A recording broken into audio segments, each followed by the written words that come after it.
Thank you very much, Lindy, for those headlines. Of course, everything about the lockdown. Now, everybody wanted to know how they should conduct themselves. A lot of a 3-hour press conference earlier on, where journalists were asking all kinds of questions. And by the time it ended, they still wanted to ask. I see that journalists in Cape Town had to do with having to ask tomorrow or something. But Minister Motsoaledi rushing from that press conference to come and talk to us. Minister, I appreciate your time and your being here tonight.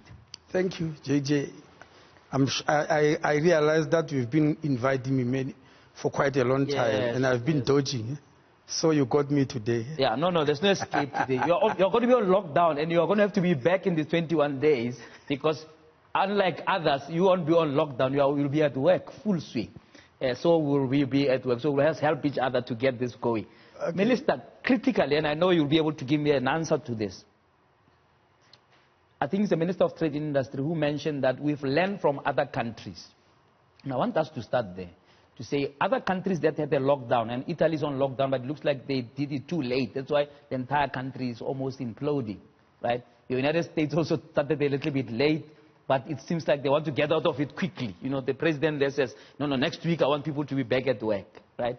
And I would like you to just share with us what are some of the best practices on the lockdown, because there is a view that says there seems to be a few exceptions, or a lot of exceptions, that may impact on that lockdown. For example, if you are saying people who are in mining must still carry on, I mean, are they going to have a social distance while they are busy digging, downstairs? Second, are they going to go home when they get out of, that particular job, including essential services? If you are saying food stores can all be open, etc., it means that there are people who work there who may be infected and then go back to their community. So just start it with best practice, and then come and maybe try and answer my question about a possible worry about too many exceptions, and you end up really with less of a lockdown. Yes, JJ, I think that's a very, very good question. To me, the best country on this issue of lockdown is China. There is none better than it, because they did a complete lockdown, and they've got results to show already that in Wuhan they are already reopening life. Yes, after having done it intensely. Now, I was still saying so to the journalists there. You might have seen it during the press conference. Yes. Because the questions they were asking, it's as if they are saying, okay, there's going to be a lockdown, but life must still go on normally. Yes, something like having your cake and eating it. Yeah, they seem to be, and when they were asking the questions, you could feel that they want to claw back. These exceptions you are talking about. Yeah, claw back on liberty. Yes, we spent the whole day today. Yes. The whole day, literally, discussing these issues. Where we say, no, but this is too much, no, but this is, Yeah. No, apparently there was a journalist who said that they wanted to walk their dogs. Yes, out of everything. Like that. It's out of everything. Yeah. Then it's no longer a lockdown. A lockdown means you are, going to reach a situation where it's like something like you are holding your breath for 21 days to stop the virus of the oxygen. Then you start breathing again, if I can give such an example. Yes. It's like you are holding yourself literally for that period, and you know that when you are holding yourself, you are starving it. So in this lockdown, what are we starving the virus of? We are starving it of its mode of transmission, because it depends on human contact. Yes, human contact, human interacting with each other, meeting each other, going along with their social life as they used to do before. That's what feeds the virus. So if you want to starve it, you make sure close that tab. Yeah, you close that tab, and it means what? It means human beings have to do with very little of what they are used to. And we have to tolerate it. I mean, as you said, this whole issue was eventually resolved, of walking your dog or jogging and all that. Obviously, there's no way we could allow such luxuries. Yeah. To me, they will say it's health. But you can walk it within your yard. Yeah. I saw somewhere that in Italy, there's a man who ran half a marathon on his balcony. A half a marathon is 23 kilometers. He's ran it up and down. Until getting to 26. There's nothing that says you can't exercise at your home by moving around, rocking around and all that. So a lockdown has to be a lockdown. Yeah. People were asking us, for instance, that is it not too drastic when we say we are going to close all the borders and have no flights to land here? You have got to. You have got to take drastic measures to stop this virus. So at the borders, you are aware that we say there's going to be no movement of people. We are doing movement of goods because we don't want to starve people. We want to starve the virus, but people must still have food. If it was possible to go for 21 days, like holding your breath without anything, we would have done so. But we know it's impossible. That's why you said people must not stockpile. If they stockpile, they won't need to go to the shops. No, they won't. Yeah, but even if they stockpile, they'll still want to go to the shop. I mean, if you can't stockpile many loaves of bread. You are going to need the fresh one. You can't put it in the freezer. You can't do it for 21 days, Yes. All right. Minister. But, that's why we're emphatic on something like alcohol. Because you don't need it. You can live without it. And 21 days is very little. Even for a year or forever, you can live without alcohol. So that one we said no compromise, lockdown, no alcohol for 21 days. If you are found with alcohol in the boot, as Minister of Police General Begikere said, he's going to arrest you. Yeah. So there's a blackout there on alcohol. I want us to come to the issue of exceptions after the break. Right? Yes. We must deal with the issue of exceptions. And please, can you address me on the issue of mining? Mining by its nature, and I'm hoping the future it will change, right? There's too much physical contact. You've got people holding this thing together and you can picture a group of people underground trying to mine. The mining companies are saying, no, we can't switch off because it's going to be too drastic, right? But they are risking the lives of those miners in the process. And I want us to understand that maybe I got it wrong. We're talking to Minister Motsoaledi, the Minister of Home Affairs. All the borders are closed forthwith, no flights allowed to land here, and no booze for the next 21 days. Let's take a break now.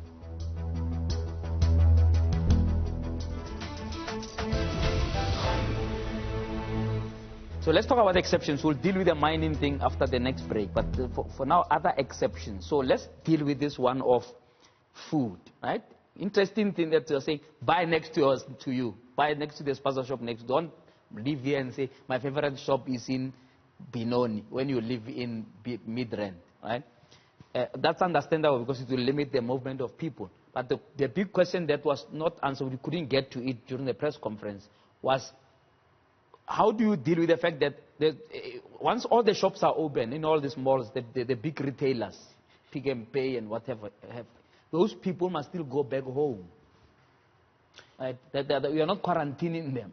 And they're going to be there for 21 days selling to all sorts of people who may be infected, coming to their shops and what have you. Well, how do you deal with that aspect? Well, as I said earlier on, we spent the whole day debating this issue because almost every human being will like their area of operation to be an exception. If you check all the things that people were sending in and say, no, I'm working in this industry, no, tourism will die, no, this and that, everybody will like everything to be an exception. That's our starting point. You say, let it happen there, far from me. Let it happen there, far from me, let the others do it.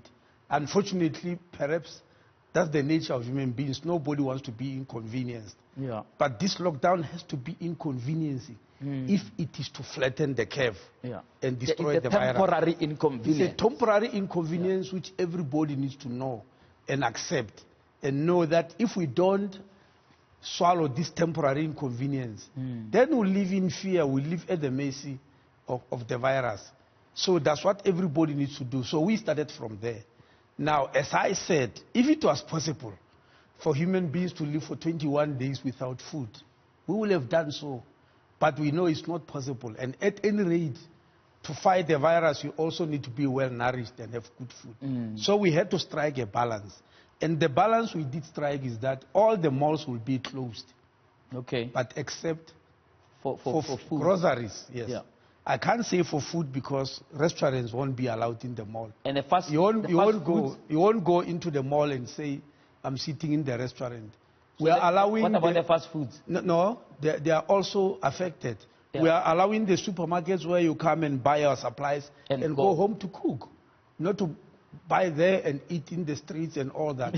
So we are, in other words, we are allowing what is humanly possible for a human being to survive. And that's why we are saying, please avoid saying, I'm going to that mall over that side. Try to buy at home. Because the small things people need to survive for 21 days, you can find them at the spaza shops there. We are not expecting people to go and do a grocery for the whole month, or as we used to do before. It's just to go there, buy a loaf of bread, a tin of fish or beans or fish, cooking oil and all that, just to carry us through until these 21 days.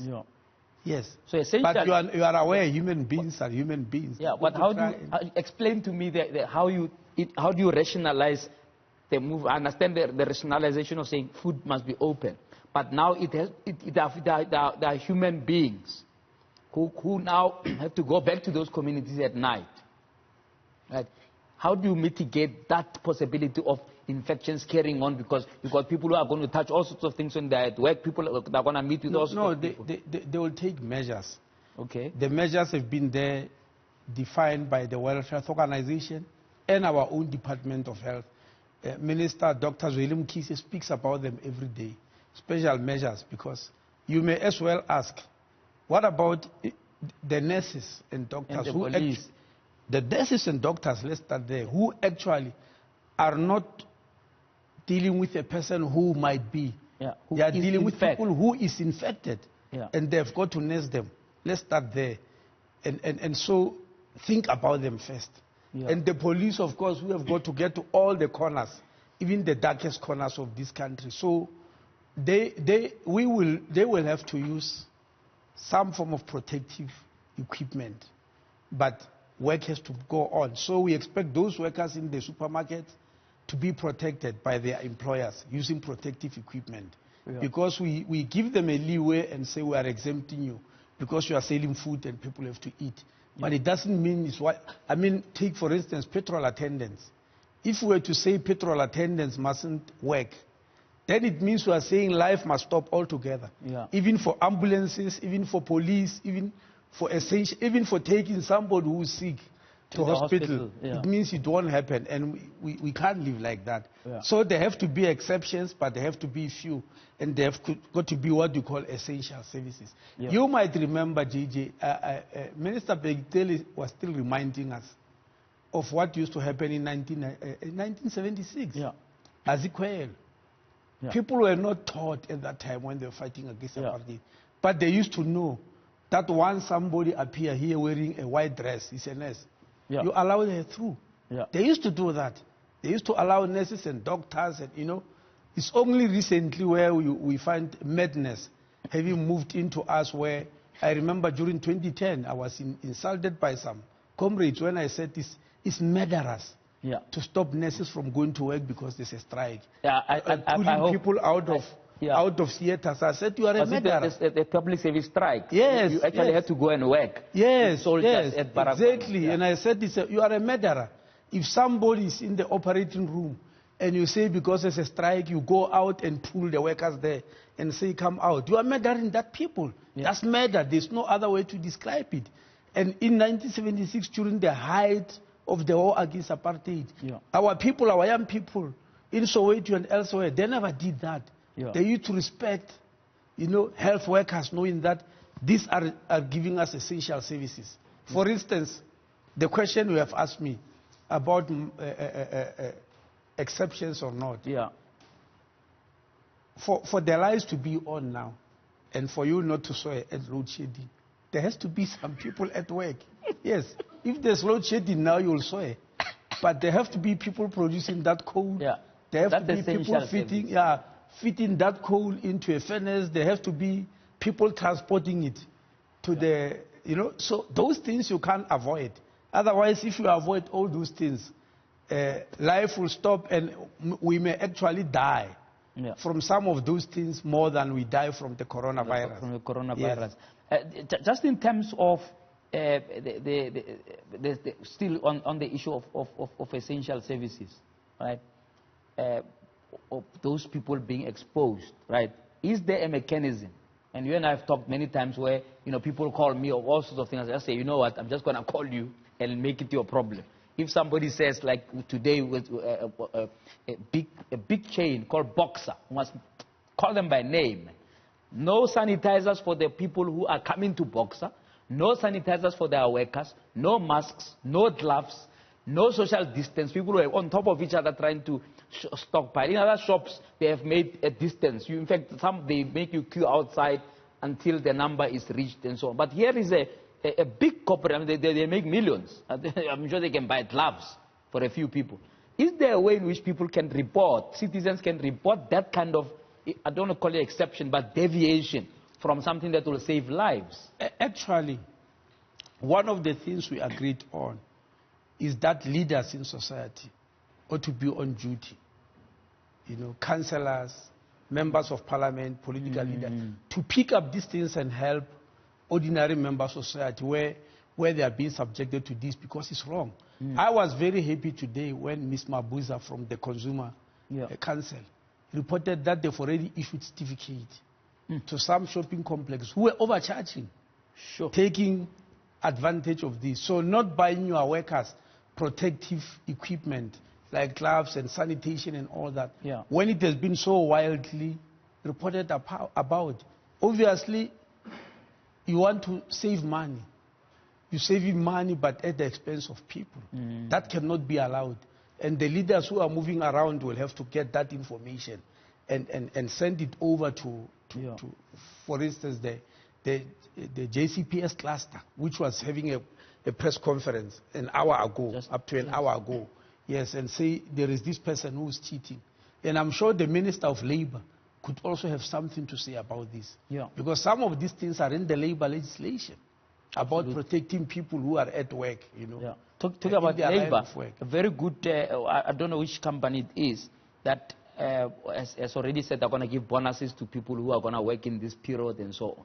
Right? But there were big questions about people who work in essential services and some who don't, who have to sit at home, etc. How they link with the UIF, right?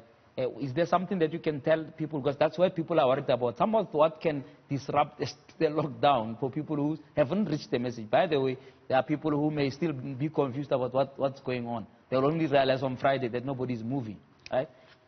Because they're saying, but I've got to survive, right? I have to go to work. There was people who mentioned on social media, some employers are saying, you better be at work on Friday, right? How do you deal with that kind of fear by citizens in terms of not be able to earn your living? No, they mustn't fear. Today, we have gazetted the regulations. And they must go and take a copy of that regulation. It won't be humanly possible for me. The regulations actually outlines what is essential service. Yes. What are the things, which area is called an essential service. And if yours is not an essential service, then your boss has got no right to call you to go to work. When you are not in an essential service, it's cheating, And we expect employers, the president has met with them, by the way. Yes. It's not something that was just jumped on them, Yes, it's something, it was not just sprung at them and say, the president said with them, there was a discussion at NETLAC where business, labor, and society and the government meet, 4 entities that are in control of this. And discussions were held at that level. So no employer can just move arbitrarily. If people are not sure, they must go to that gazette. They were gazetted this afternoon at 4 o'clock. So maybe tomorrow they must be distributed all over. And you go and see and say, I want to see where I fall in, as an essentials. Because let me repeat again, JJ, the aim of this is to have as few people as possible. On the street. On the streets, and moving or in places of work. To have as few as possible. If you are still going to have as many people as, for instance, people get worried that we don't even respect the dead when we talk about funerals. Yeah. Let me tell you what, maybe it's because some of these things are happening in South Africa for the first time. In the DRC, because they habitually get attacked by Ebola. They know that once there is Ebola, you are not even allowed to bury your dead. You give over the corpse to the government. Yes. Sure. Yes. That's what is happening in the DRC. Once there's Ebola, if it reaches a situation where the government makes that call, and they're already used to it, they've seen it, where the government say, oh, your father or your mother is late, please hand over the body. And it's part of controlling the disease and also learning about how it spreads. Yes, of course, it spreads through all those funerals and all that. I'm talking about Ebola. Yeah. So the government say, in order to defeat Ebola, hand over the body of your parent. We are going to bury it as government. Sure. I'm sure here in South Africa, there'll be a riot. Man. There'll be a riot because we are not used to it. But that riot will happen if people keep on, not if they don't experience the hardships. Yeah. The DRC people have experienced the hardships of Ebola. They know what it means and they know what it is. Yeah. If we experience such hardships in South Africa, we'll know better. Even now, I believe if the virus was not, exploding at the speed at which it's doing. If, for instance, a month ago we just said the lockdown, people are going to tell you no. They were going to say no. This government, they are not practical. They don't know what's happening on the ground. They are, that's the type of things they are saying about us. Yes, but now they are starting to soften because they can see some form of fear is moving in. Yeah. Yes, I think a lot of people have to take this seriously, and I think the lockdown is going to cement in all of our minds that this is a very serious situation. Talking to Minister Motsoaledi, Minister of Home Affairs, I'm going to talk about borders next and also talk a little more about mining when we come back, and we'll go to social media and see what you are saying as well. Let's take a break now.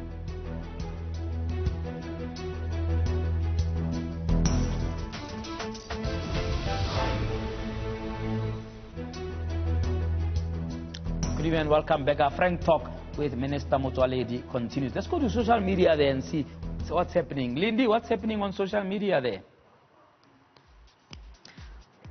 All right, JJ, quite a bit taking place on social media following that 3-hour briefing that we saw earlier today. And some people still have questions for the Home Affairs Minister. Let's take a look at what the people have to ask. Here's a tweet that says, please can you answer the question about foreigners' permits expiring during the lockdown?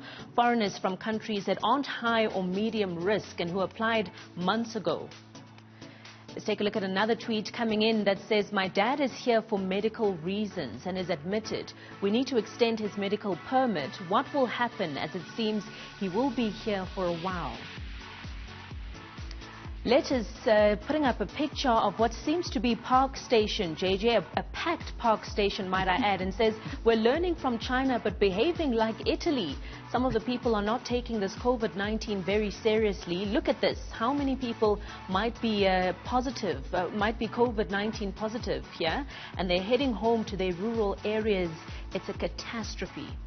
Sure. One more tweet coming in from Charles that says, hashtag your view and 405. That's a hashtag you're using this evening as you tweet us at Newsroom 405. Minister Motsoaledi, on the 21 days we will be under lockdown, how soon can we expect to see the results of the lockdown, especially in terms of flattening the curve? Hopefully the minister will be able to answer some of those questions. JJ, it's back to you. Thank you very much, Lindy. Of course, people asking very serious questions. That issue about the Park Station, Lindy, links to what the Premier of Gauteng said, asking Gauteng residents to stay put and not rush back to their province. Minister, the question there on Twitter, flattening the curve, what is the projection? Right? 21 days, clearly a first step. There are a lot of people who are speculating that this may not be enough time to flatten the curve because the curve is still going up. As of yesterday, 700 It depends on our behavior. Yes, Minister Mkhize, Dr. Mkhize said it's still going to go high before it goes down. We are not just going to say because we have got these 21 days and see after a week or after 2 weeks the flat kept going down. It might actually start doing so after the 3rd week or even the 3rd week, the 4th week. Yeah. After the lockdown is possible. Why? Because there are still many people out there who are infected and who are not tested yet. Yes, who are not yet tested, who are still looking For instance, the people in famous church in the Free State who have caused havoc there, they are still busy trying to trace them. And it's possible that some of them are positive already infecting others by the time we test them. So it's still going to take a bit of time. But we are believing proper to say if there is intense lockdown for 21 days, will break the back of this virus. Therefore, that's why China is fair to say that number is highly conservative then, because it's only those who have tested. It doesn't tell us the extent of the infection really. No, we can only give those who have been tested. We can't start guessing others, because this disease, as they've told you, the symptoms are sometimes like that of flu. 80% of the people might not even feel that they've got it. But the good thing is that because if they don't feel that they've got it, they don't show symptoms, then they are not, transmitting the virus. But then that talks about the testing, Minister. How aggressive so far is our testing? What can you tell me about that? No, yes, I remember many people believe, like HIV and AIDS, we must just call for testing for everybody. With HIV and AIDS, you just go into a village and call everybody and say, come and test. Now, this is not like that, unfortunately. The pathological process is not the same. So you have got to test people who show particular symptoms. Otherwise, they say negative when they are positive. Is that what you mean? It will be a complete waste, because you can test them. And for instance, if you test you for HIV and AIDS now, you are still going to repeat it later, but after you certainly won't repeat it after a week or so. But with this one, let's say they test me today, I'm still in an incubation period. 5 days later, or even 2 days later, as that showing symptoms. So you test people at a particular point in time. And that's what is advised by medical practitioners or by experts. So there can be random proactive testing? No, it can't be. It will just be a waste of time. Will be fooling people, but it will be a waste of resources, very scarce resources. Unfortunately, it's like that.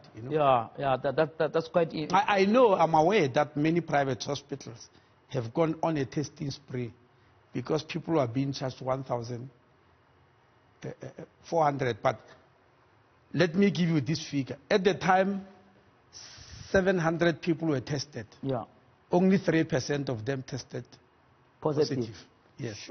Out of the, not 700, 7,000. Sorry. 7,000. Yes. More than 7,000 were tested, and only in private 3% all over, both public and private.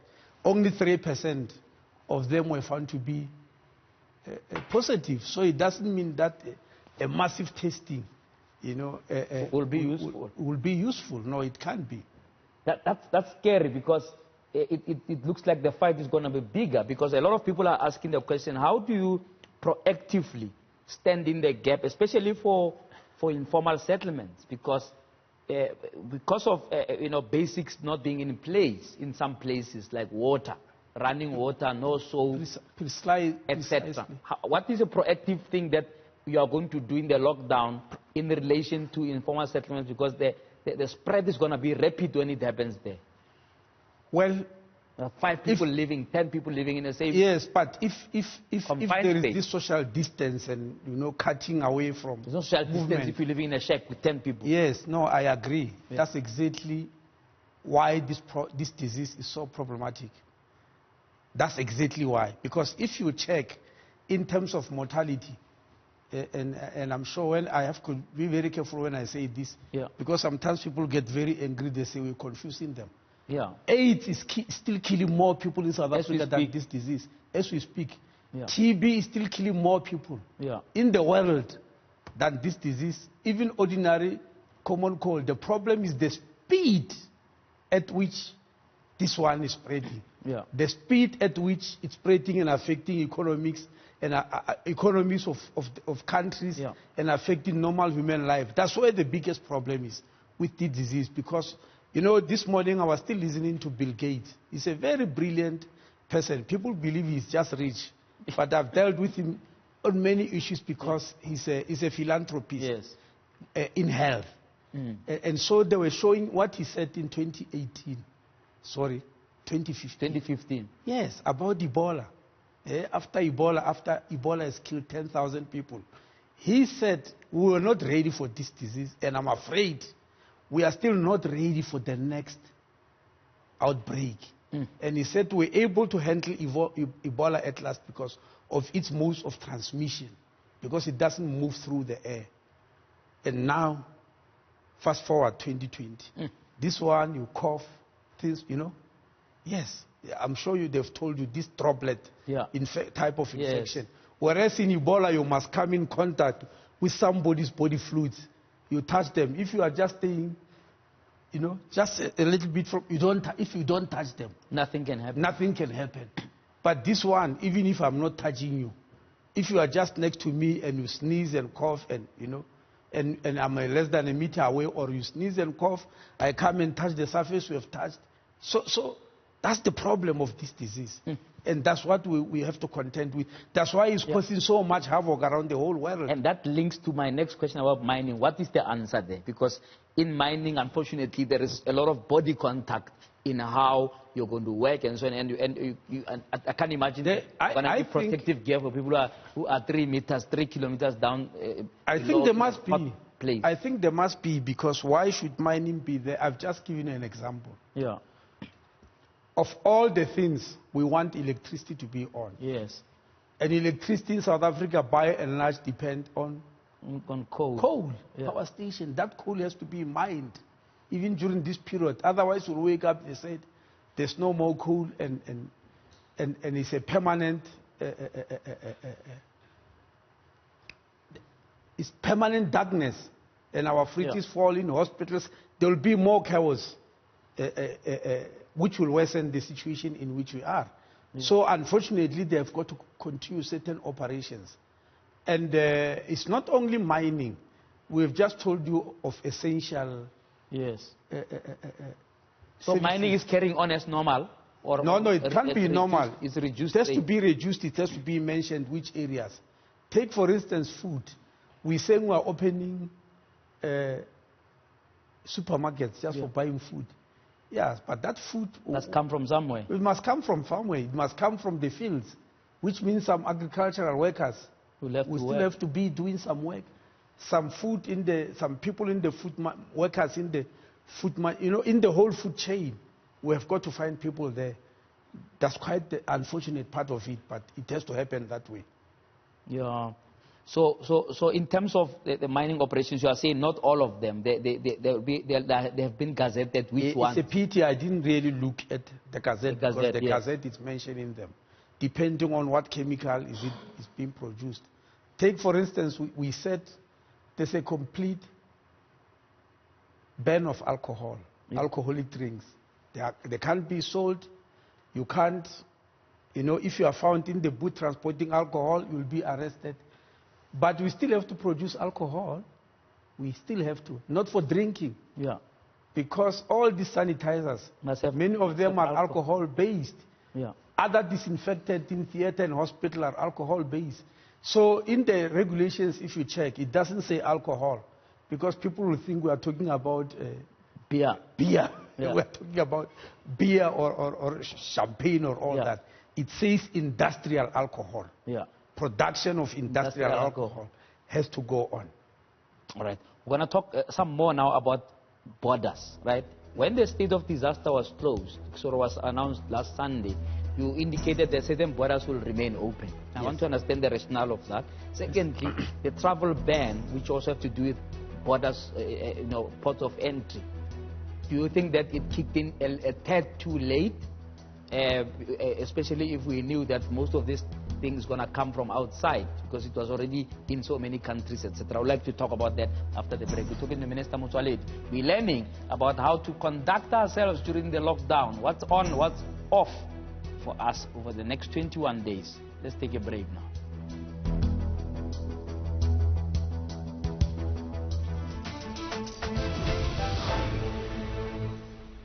Security of energy supply remains critical.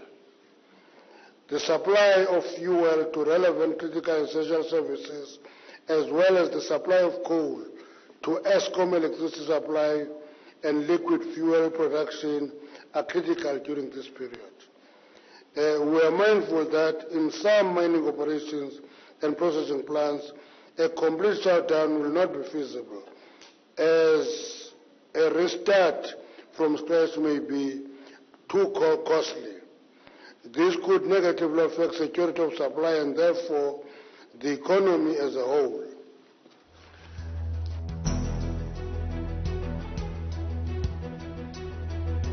Welcome back to our frank talk with Minister Motsoaledi as we round off the conversation. Borders. Now tell me about the borders. Do you think that firstly a travel ban was a tad too late? If we look at the fact that most of the infections came from people coming from all over. Secondly, why, when the state of disaster was announced, you didn't close all the borders like you are doing now? You know, JJ, when people say close borders in South Africa, yeah, they actually mean land borders between us and our neighbors. Yeah. Every time, I've never heard anybody saying we must close an airport or what. They are always talking about the land borders because they believe undocumented migrants are going to flock in. Illegal migrants are flocking through that. But this disease came from Europe. Yeah. And they don't go through those ports of entry. It came from an unexpected quarters, which we believe, you know, is the healthiest and the most sophisticated. They are the ones who have infected us. Part of the reason being that because you are talking about us having started late. Yeah. Yes, when the disease struck in Wuhan in China. Yeah.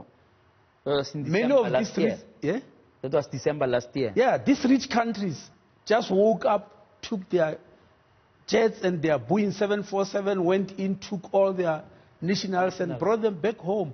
And during that time, people were saying, we're too slow. Why don't you bring back people from China? Yeah. Yes, you are saying, though, all over the media, we're being attacked. Yeah. Check what's happening in Europe. Obviously, they rushed there, took people who were already infected, without any precautions, without any plans, brought them back home, and look what's happening. So there was a stampede to repatriate? Yes, there was a stampede to repatriate instead of thinking, because they said we need to move fast. But where it matters the most, at home, lockdown at home, they never did it because they thought the problem was in China. Yeah. So they never planned. Here, look what we have done. We soaked the pressure on social media. Hey, this is a stupid government. Hey, they don't care about us. We soaked the pressure, planned very well. Those kids in Wuhan were locked in. They were under tough quarantine because in China they don't play jokes. Yeah. Yes, when they say we do this, they do it. Yes, there's no lengthy consultations and all that. They just woke up and said the whole Wuhan is under lockdown. And they locked it down, saved our children there until we went in. Very well planned. You saw the operation in Polokwane. Yeah. Many people were impressed with it. Yeah. They forgot that they were telling us to rush there. Yeah. Like all these other countries that have rushed. Yeah. So let me come to the borders. Yes. The ports of entry, let me say. And people usually confuse the issue of the border. There are two entities at the border. Is the ports of entry, the official gate through which people must enter. But there's also a border line. That means the perimeter. The perimeter, yes. Yes, the perimeter line, you know. Now, let's come to the gates. There are 72 of them in the country. 53 are land. They are the ones which people say we must close down all the time. But we also have 11 ports of entry, which are airports, including OR Tambo, Cape Town, Lanseria, etc. Lanseria, which we eventually closed. Yes. And then, so there are 11, and there are 8 seaports, you know. And we said of the 8 seaports, 2 of them are close to human embarkation and a change of cruise. They will just continue with cargo, you know. Yeah. Because you don't want... Is that Cape Town and Durban? No, it's Saldanha Bay and Mossel Bay. They are all in Cape Town. All right. Yes, all of them, all the 2 are closing. The other 6 will function normally. The airports, as you know, when we started, we closed nothing. But we closed Lanseria because many rich people from these highly infected So countries. they land there With chartered with flights. chartered flights. So Yes. you don't even know when they are going to come. We don't even know when they are going to come because private. So we closed it down. And it's the only one. The remaining 10 will keep on functioning. Now, of the land ports of entry, we closed 35. Out of 50. Out of 53. 53, yeah. And we remained with 18. And the 35 we closed, there were criteria. Firstly, there was no commercial activity going on there at all. It was just human beings. And because the aim is to reduce human movement, why do you allow a border gate where human beings are just coming in and there is not even cargo, there is no commercial activity or commercial value? So we closed all of them and then remain with 18. Now, these 18 have got a lot of commercial value, lots of people. That includes Bait Bridge with Zimbabwe, Libombo with Mozambique, Oshoek with Eswatini, Maseru with Lesotho, and Kopfontein with Botswana, what's called going on the side of Botswana. Those are very active. They're very busy. Yeah, we allow them. But now, fast forward, Sunday, the president said lockdown from tomorrow midnight. So if you have lockdown, the Minister of Transport says reduce movement, no buses, no taxis, no trains. Who will be moving in through the borders and going where? So we said all the 18 that are remaining must be closed for human. For human, but not for cargo. Not for cargo. Because if we close them for cargo, some countries, even ourselves, but some neighboring countries, I mean, they've discussed the issue with us. They won't survive for these 21 days, I can assure you.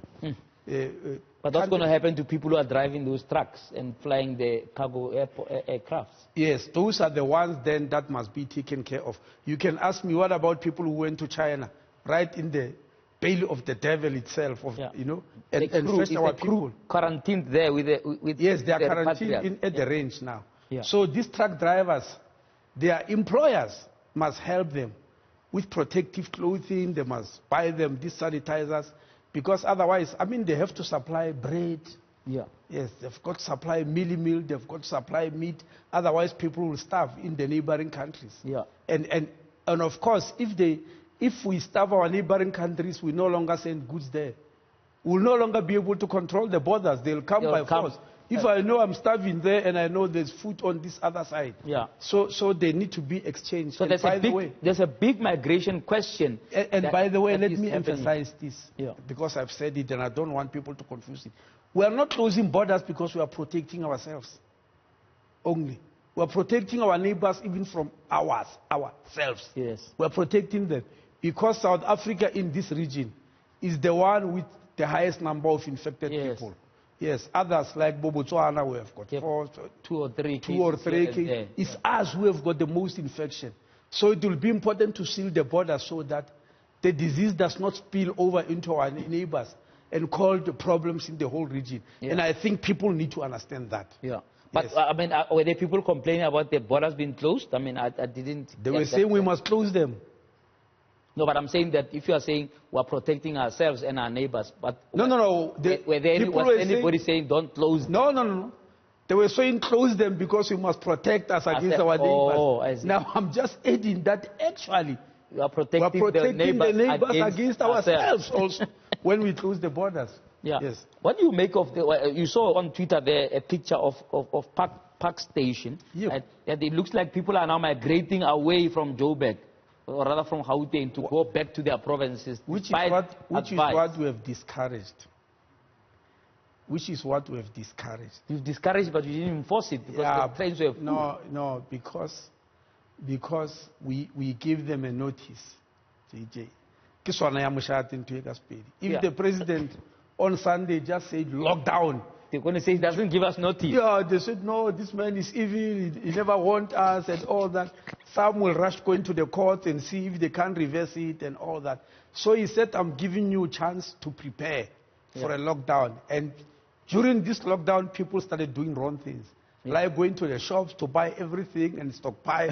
It reminded me of 1993. Yes. Do you remember it? In my hometown of Polokwane. In there must have been a big stockpile. When all the white people thinking you are going to ruin the country. Yes, when they said Mandela is about to take over as a president, They went to stockpile. I remember there's a small school, the Lyre School, Petersburg. Yeah. Yes. Where one day when I was passing there, I found a huge auction. That is after they've seen that Mandela is actually a statesman. Yeah. It's not this monster which they thought is coming. Yeah. So they took the stockpiles from underneath wherever they've been hiding it and put them on that football pitch. Huge auction, tinned fish, kettles, and all that. Yeah. I've got a suspicion that this might happen after these 21 days. We might see auctions all over. But look, I mean, people have to provide for themselves for 21 days because they didn't understand how it's all going to work. Yes, I'm not blaming them and say it's the nature of human beings. Yeah. That's why if the president did not warn them, they were going to complain. Now that he has warned them, they are rushing into rural areas. Yeah. And that one, it scares all of us, I must tell you. Because now it's going to spread faster. Because the epicenter now in South Africa It's Gauteng. is Gauteng, especially the Johannesburg area. Especially Sandton. Really? Yes. If you check the infections. Because where of the travelers. Because it's a high level of travelers up and down going all That's where the elite stay. They go all over Europe, all that. They went to Italy, to England, and all that. They can stay there. Now they are in touch with people who are doing shopping there and their workers, who are now running back to the township, to Limpopo and to Eastern Cape and KZN. Yeah. And so our biggest fear is those people at the park station who are going there. When they arrive there, they'll cause problems. And by the way, I mentioned this issue because I was a doctor in the rural area. There used to be a clear pattern after Good Friday and Christmas. Yes. Makarapa, about Lirai. You start seeing the infections, especially the STIs. Sure. You start seeing them very clearly in the women who remain there. I mean, this is not a joke. It's something that we used to know. And I'm very fearful if something like that is going to happen. You know? Yeah, Minister, I wish we had more time. A quick answer: are you on top of the water situation? I'm sure you've discussed it in your team, because that's a bomb waiting to explode. I mean, if we're going to have people go without water for 5 days, when this thing is going up quickly. On Sunday, yes, the water team experts working with Minister Lindiwe Sisulu, the Minister of Human Settlement and Water Affairs, they came there to present to the command center, to the command council. And you are happy? Well, look, somehow there's a plan. Okay. There's a plan. It's a tough one, we know, but they do have a plan. That's why they were called there on what they do. We are aware that we are calling for people to wash their hands when there is not even water. So I can say we are on, but remember we are a water scarce country. We are on top of the situation in that there's a plan at least. Yes. Yes. Okay, Minister, I'm going to have to leave it there. Thank you so much for coming out here to talk to us. We wish you well. You've got a tough job ahead to lead us to fight this big monster. Hey. Yeah. I hope everybody can understand and fight with us. We are in this thing together. And I'm happy that for once, political parties have shelved their differences. Absolutely. I'm so proud to be a South African. It's how amazing. They rallied around the president. I wish it goes on like that on many of the programs that we are facing. Absolutely, Minister. It's an opportunity to do the things we have not done perfectly, to try and perfect them, you know, like the issue of water. Surely we shouldn't be having a community that can go for 3 days without water. Because if there was no water in Sandton for just a day, there will be a riot and social media and what have you. But in Mututun, they can go for 4 days, nobody is attending to it. So this is an opportunity to change that, and I hope, Minister, you'll be on top of it. Thank you so much for your time. Thank you very much. All right. Minister Aaron Motsoaledi, who's just giving us a briefing there, just to make us understand a few things. We'll carry on with those conversations through the lockdown. Every day we'll be bringing you information, we'll be bringing you experts to explain to you what is happening. But we'll also be hearing from you about how you are managing your own lockdown. Let's take a break now.